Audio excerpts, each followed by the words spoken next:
दादा भाई नौरोजी ब्रिटिशकालीन भारत के एक पारसी बुद्धिजीवी, शिक्षाशास्त्री, कपास के व्यापारी तथा आरंभिक राजनैतिक एवं सामाजिक नेता थे। उन्हें भारत का वयोवृद्ध पुरुष कहा जाता है। 1892 से 1895 तक वे यूनाइटेड किंगडम के हाउस ऑफ कॉमन्स के सदस्य MP थे। दादा भाई नौरोजी ने भारत में विश्वविद्यालयों की स्थापना के पूर्व के दिनों में एल्फिंस्टन इंस्टीट्यूट में शिक्षा पाई, जहां के ये मेधावी छात्र थे। उसी संस्थान में अध्यापक के रूप में जीवन आरंभ कर आगे चलकर वहीं वे गणित के प्रोफेसर हुए, जो उन दिनों भारतीयों के लिए शैक्षणिक संस्थाओं में सर्वोच्च पद था। साथ में उन्होंने समाज सुधार कार्यों में अग्रगामी और कई धार्मिक तथा साहित्य संगठनों के यथा students literary and scientific society के प्रतिष्ठाता के रूप में अपना विशेष स्थान बनाया।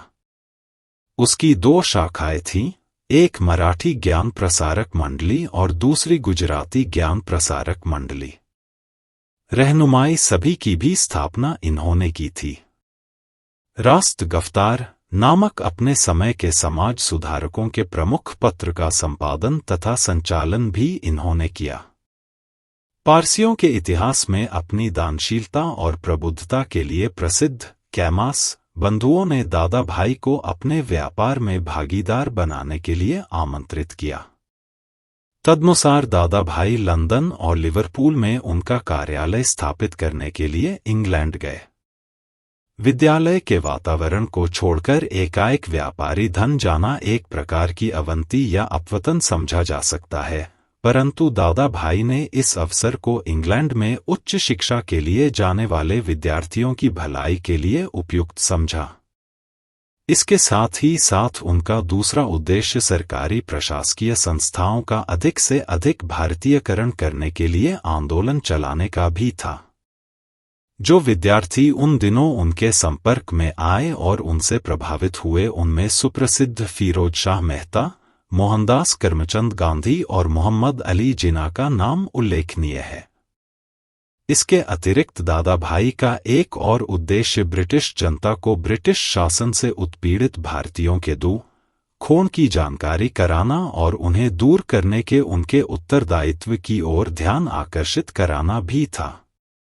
उन दिनों भारतीय सिविल सेवाओं में सम्मिलित होने के इच्छुक अभ्यर्थियों के लिए सबसे कठिनाई की बात यह थी कि उन्हें प्रतिकूल परिस्थितियों में ब्रिटिश अभ्यर्थियों से स्पर्धा करनी पड़ती थी। इस असुविधा को दूर करने के लिए दादा भाई का सुझाव इंग्लैंड और भारत में एक साथ सिविल सर्विस परीक्षा करने का था।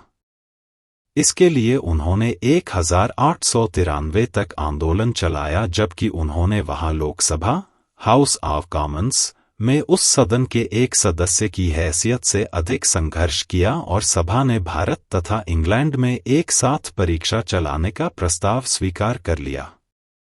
उन दिनों दूसरी उससे भी बड़ी परिवेदना भारतीयों की भयानक दरिद्रता थी।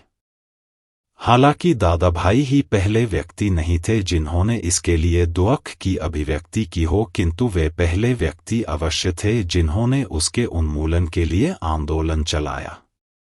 उन्होंने तथ्यों और आंकड़ों से यह सिद्ध कर दिया कि जहां भारतीय दरिद्रता में आकंठ डूबे थे, वहीं भारत की प्रशासकीय सेवा दुनिया में सबसे महंगी थी। सरकारी आंकड़े उन दिनों नहीं के समान थे और जानकारी प्राप्त करने के लिए कोई गैर सरकारी साधन भी नहीं था। भारतीयों की आर्थिक स्थिति के संबंध में प्रारंभिक सर्वेक्षण के बाद यही निष्कर्ष निकला कि देश में एक व्यक्ति की औसत वार्षिक आय कुल 20 रुपये थी। इन्हीं सब आंकड़ों के आधार पर ईस्ट इंडिया एसोसिएशन के सामने उन्होंने wants and means of India नामक निबंध 27 जुलाई 1870 को पढ़ा।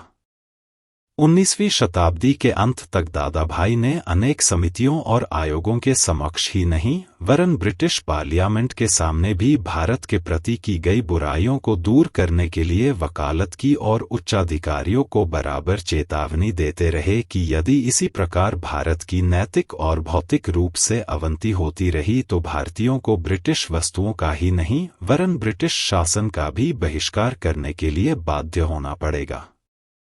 किंतु इसका कोई प्रभाव नहीं पड़ा। अंत में उन्होंने भारतीयों की राजनीतिक दास्तां और दयनीय स्थिति की ओर विश्व लोकमत का ध्यान आकृष्ट करने के लिए महान प्रयास करने का निश्चय किया, जिसका परिणाम हुआ उनकी वृहदाकार पुस्तक poverty and un British rule in India. इसमें बहुत से लेख, भाषण, निबंध और उच्चाधिकारियों से पत्र व्यवहार तथा समितियों और आयोगों के समक्ष दी गई उनकी गवाहियां तथा कितने ही महत्वपूर्ण अधिनियमों और घोषणाओं के उद्धरण थे। हाउस ऑफ कॉमन्स की सदस्यता प्राप्त करने में उनकी अद्भुत सफलता लक्ष्य पूर्ति के लिए एक साधन मात्र थी। उनका यह लक्ष्य या ध्येय था भारत का कल्याण और उन्नति, जो संसद की सदस्यता के लिए संघर्ष करते समय भी उनके मस्तिष्क पर छाया रहता था। वे बराबर नेशनल कांग्रेस के लिए प्रचार करते रहे और भारत में अपने मित्रों को लिखे विविध पत्रों में पारसियों की राष्ट्रीय संग्राम से दूर रहने की प्रवृत्ति की निंदा करते रहे। कोई भी सप्ताह ऐसा नहीं बीतता था जिसमें उनके पास भारत से पत्र और कांग्रेस के संबंध में पत्र पत्रिकाओं की कतरने न आती रही हों तथा उनके पत्र भारतीय मित्रों के पास न पहुंचते रहे हों। किसी ने कभी यह अपेक्षा नहीं की थी कि दादाभाई हाउस ऑफ कॉमन्स में इतनी बड़ी हलचल पैदा कर देंगे, किंतु उस सदन में उनकी गतिविधि और सक्रियता से ऐसा प्रतीत होता था मानो वे वहां की कार्यप्रणाली आदि से बहुत पहले से ही परिचित रहे हों। भारत की दरिद्रता, मुद्रा और विनिमय, अफीम या शराब के सेवन के प्रोत्साहन से उत्पन्न होने वाले कुपरिणामों के विषय में उनके भाषण बड़े आदर और ध्यान से सुने जाते थे। अपने लंबे जीवन में दादाभाई ने देश की सेवा के लिए जो बहुत से कार्य किए उन सबका वर्णन करना स्थानाभाव के कारण यहाँ संभव नहीं है, किंतु स्वशासन के लिए अखिल भारतीय कांग्रेस के कलकत्ता अधिवेशन 1906 में उनके द्वारा की गई मांग की चर्चा करना आवश्यक है। उन्होंने अपने भाषण में स्वराज्य को मुख्य स्थान दिया। अपने भाषण के दौरान में उन्होंने कहा, हम कोई कृपा की याचना नहीं कर रहे हैं, हमें तो केवल न्याय चाहिए। आरंभ से ही अपने प्रयत्नों के दौरान में मुझे इतनी असफलताएं मिली हैं जो एक व्यक्ति को निराश ही नहीं बल्कि विद्रोही भी बना देने के लिए पर्याप्त थीं, पर मैं हताश नहीं हुआ हूं और मुझे विश्वास है कि उस थोड़े से समय के भीतर ही, जब तक मैं जीवित हूं, सद्भावना, सच्चाई तथा सम्मान से परिपूर्ण स्वायत्त शासन की मांग को परिपूर्ण करने वाला संविधान भारत के लिए स्वीकार कर लिया जाएगा। उनकी यह आशा उस समय पूरी हुई जब वे सार्वजनिक जीवन से अवकाश ग्रहण कर चुके थे। पूर्व और पश्चिम में कांग्रेसी कार्यकर्ता तथा उनके मित्र भारत की नई पीढ़ी की आशाओं के अनुसार संवैधानिक सुधारों को मूर्त रूप देने के लिए प्रस्ताव तैयार करने में व्यस्त थे।